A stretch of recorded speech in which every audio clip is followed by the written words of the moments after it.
Rolex est l'une des marques les plus luxueuses au monde, évaluée aujourd'hui à environ 10 milliards de dollars. Son histoire remonte à un siècle et a commencé avec un orphelin qui vivait une enfance déprimante. Avec pour seule force sa détermination à surmonter les difficultés, il s'enfuit de sa ville natale et s'installe dans un autre pays. Après quelques années d'efforts et de dévouement, il décide de suivre sa passion et ouvre une entreprise horlogère. Il était loin de se douter que cette entreprise l'amènerait à être le pionnier des montres-bracelets modernes, à changer toute l'industrie et à créer un empire d'1 milliard de dollars.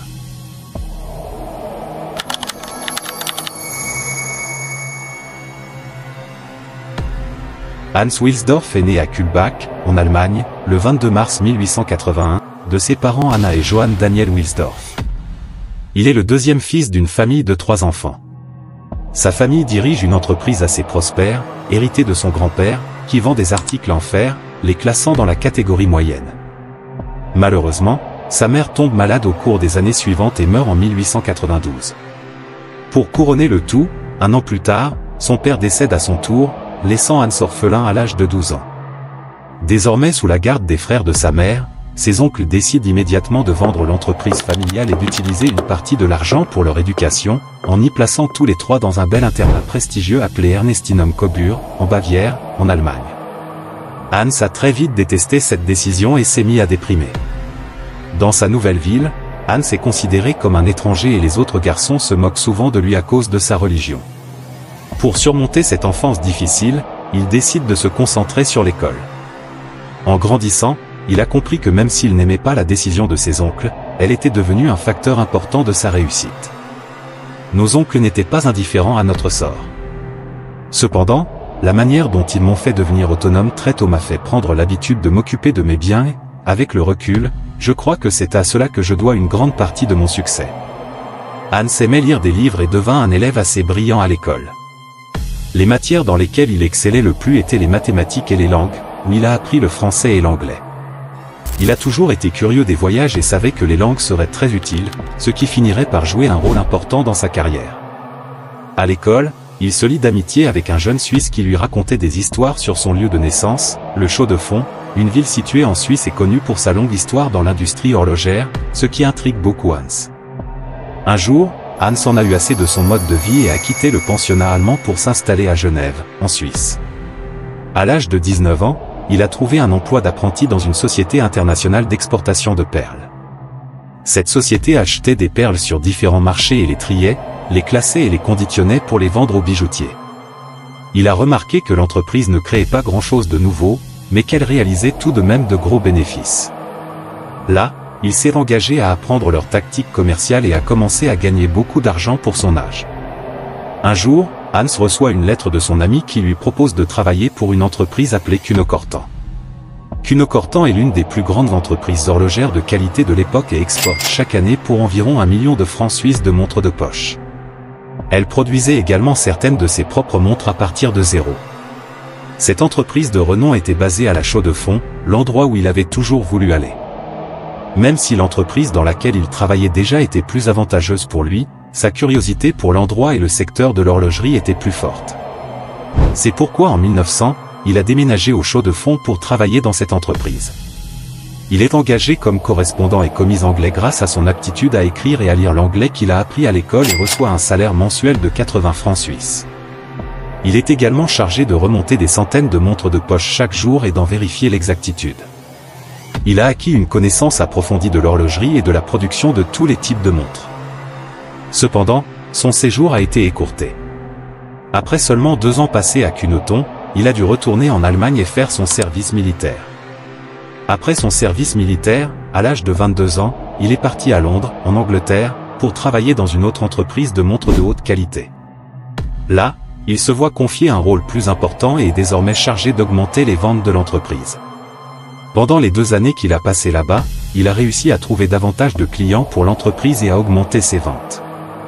À cette époque, il envisageait déjà de créer sa propre entreprise de montres et apprenait tout ce qu'il pouvait pour approfondir ses connaissances dans sa future entreprise.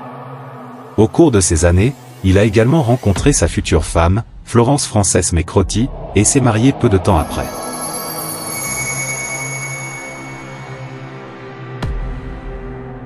Un jour, Hans est assis dehors avec son beau-frère, Alfred James Davis, et ils discutent de la vie et de leurs projets d'avenir. Hans lui dit qu'il se sent suffisamment sûr de lui pour ouvrir son propre commerce de montres, mais qu'il a juste besoin d'un peu de capital. Alfred avait l'argent nécessaire et savait à quel point Hans était passionné par les montres. Malgré son jeune âge, il tente sa chance auprès de l'Allemand et lui dit qu'il va l'aider dans son projet d'entreprise et qu'il est prêt à investir son argent. Ils se serrent la main et fondent en 1905 la société Wilsdorf et Davis Ltd, qui deviendra Rolex quelques années plus tard.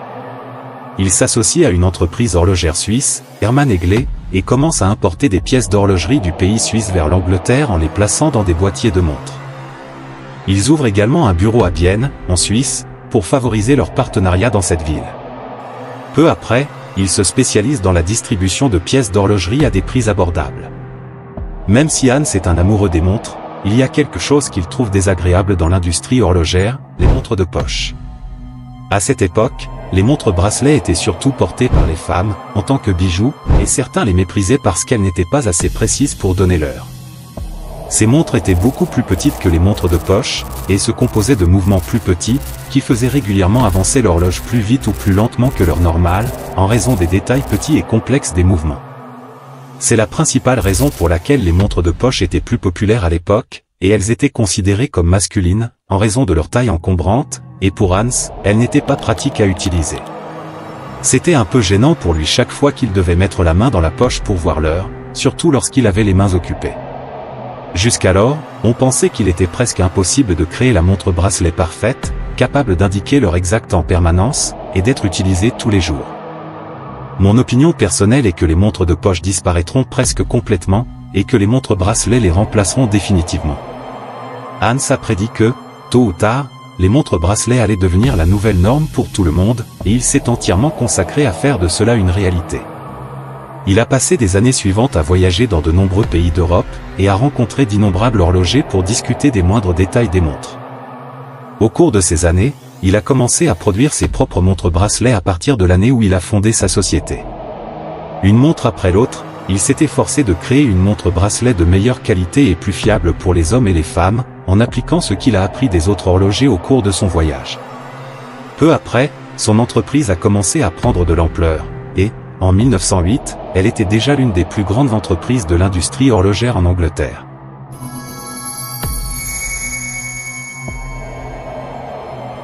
À ce stade, Hans souhaitait changer le nom de son entreprise pour un nom de grande classe, accrocheur et facile à prononcer, quelle que soit la langue. Le nom devait également être court, afin de pouvoir s'insérer facilement dans le cadran de la montre. Il a passé beaucoup de temps à combiner 5 lettres de l'alphabet pour trouver un nom, jusqu'à ce que Rolex voie le jour. Il sait immédiatement que c'est le nom parfait, et quelques jours plus tard, il enregistre le nom Rolex en tant que marque pour Wilsdorf et Davis Ltd, en 1908. Au cours des années suivantes, Rolex s'est fait connaître pour ses montres bracelets de haute qualité et de nombreuses personnes fortunées ont commencé à l'utiliser. Mais peu de temps après, la Première Guerre mondiale éclate et de nombreuses entreprises, y compris des entreprises horlogères, luttent pour rester en activité et doivent même fermer leurs portes dans certains cas, mais pas Rolex. Cet événement tragique n'a fait que renforcer la notoriété de l'entreprise de Hans grâce à ses montres bracelets déjà très fiables. De nombreux soldats ont reçu des montres Rolex au lieu de montres de poche, car elles étaient plus faciles et plus sûres à utiliser. Elles leur permettaient également de mieux coordonner leurs attaques grâce à sa précision temporelle. À cette époque, l'entreprise s'est développée à tel point qu'elle employait 60 personnes en 1914 et disposait de grands espaces de bureaux ouverts à Londres. Pour renforcer sa crédibilité, Rolex avait déjà obtenu le tout premier classement de chronomètre de montres bracelet en Suisse, suivi d'un certificat de précision de classe à délivrer par le Key Observatory de Londres. La marque est ainsi devenue plus digne de confiance. Cependant, tout n'a pas été rose pour Hans. En 1914, les Britanniques appliquent une taxe à l'importation de 33% à toutes les entreprises enregistrées en Grande-Bretagne qui exportent des marchandises au-delà des frontières internationales. Hans s'en inquiète beaucoup et déménage le siège de son entreprise de Londres à Bienne, en Suisse, afin d'éviter ces taxes. Une autre raison de ce déménagement est la guerre mondiale. Les Britanniques commencent à détester les Allemands. Le nom Hans Wilsdorf était clairement allemand et même s'il avait déjà enregistré Rolex en 1908, il utilisait toujours le nom Wilsdorf et Davis Ltd en Angleterre, ce qui était mal vu. C'est ce qui l'a amené à changer complètement le nom de sa société de Wilsdorf et Davis Ltd. À Rolex Watch Corporation Ltd. En 1915. 10 ans plus tard, Hans déposera également le célèbre logo de la marque Rolex, la couronne à 5 étoiles, qui figurera désormais sur le cadran des montres de la marque. En 1919, la société Rolex Watch Corporation déménage son siège social de Bienne à Genève, où il se trouve encore aujourd'hui. Désormais, l'entreprise se concentre sur la fabrication des mouvements enlogés à Bienne et les transporte à Genève, où elle vérifie soigneusement l'exactitude des mouvements, les termine par un design de grande classe et lance ses produits. C'est ici, à Genève, que Hans se met en quatre avec son équipe pour améliorer l'innovation technique de la montre bracelet. Nous devons réussir à fabriquer un boîtier de montre si étanche que nos mouvements seront garantis en permanence contre les dommages causés par la poussière, la transpiration, l'eau, la chaleur et le froid. Ce n'est qu'à cette condition que la précision parfaite de la montre Rolex sera assurée. La patience et la détermination de Hans Wilsdorf ont fini par porter leurs fruits. En 1926, Rolex sort un nouveau modèle qui changera à jamais l'industrie horlogère, la Rolex Oyster, la première montre-bracelet véritablement étanche de l'histoire. Ce nouveau modèle était doté d'un boîtier très étanche qui protégeait de manière optimale les petits mouvements horlogers qu'il contenait, ce qui lui permettait d'être imperméable à l'eau. Hans savait qu'il s'agissait d'un produit révolutionnaire qui intéresserait certainement les gens, mais il décida d'attendre l'occasion idéale pour le présenter au monde d'une manière très créative.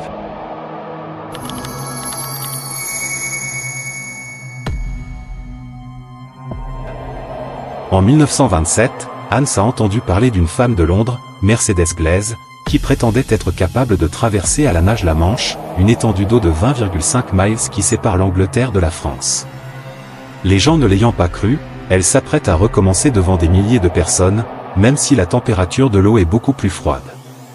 Hans a vu l'opportunité et l'a encouragé à porter une montre Rolex Oyster autour du cou.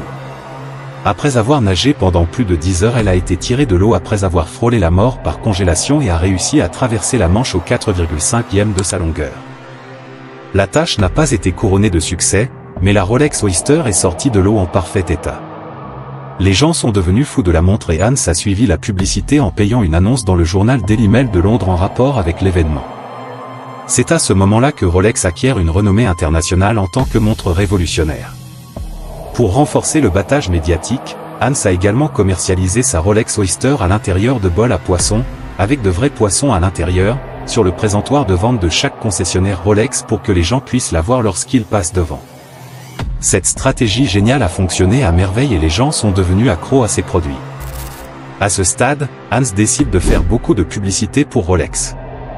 Ainsi, en 1928, il travaille donc avec le mannequin britannique le plus connu de l'époque, Evelyn Leigh, pour promouvoir ses montres, devenant ainsi le premier mannequin féminin de Rolex. Et bien sûr, des images d'elle portant sa montre bracelet à l'intérieur d'un bocal à poisson ont fait l'objet d'une publicité. La publicité ne s'arrête pas là. En 1933, les Rolex Oyster font à nouveau la une des journaux à propos d'un vol au-dessus de l'Everest au cours duquel les membres de l'équipage qui portaient leur Rolex étaient très satisfaits de constater qu'après le vol, leur montre fonctionnait encore à 100%. Un autre exemple est celui du célèbre pilote Malcolm Campbell qui, en 1935, a établi un record de vitesse d'environ 300 miles à l'heure en portant sa Rolex. Hansen lui a demandé l'autorisation de le rendre public et Malcolm l'a accepté, refusant d'être payé. À ce moment-là, les gens ont commencé à percevoir Rolex non seulement comme une montre de haute qualité, mais aussi comme une montre bracelet technique, fiable et digne de confiance, que tout le monde peut porter au quotidien. Seul un excellent marketing est nécessaire pour assurer le succès d'une entreprise.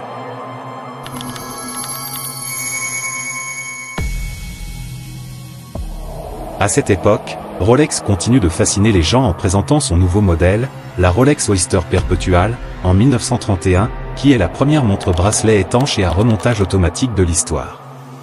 Le modèle précédent, la Rolex Oyster, était une grande réussite, mais la difficulté résidait dans le fait qu'il fallait toujours remonter manuellement la montre, ce qui était d'autant plus difficile que son boîtier était très étanche.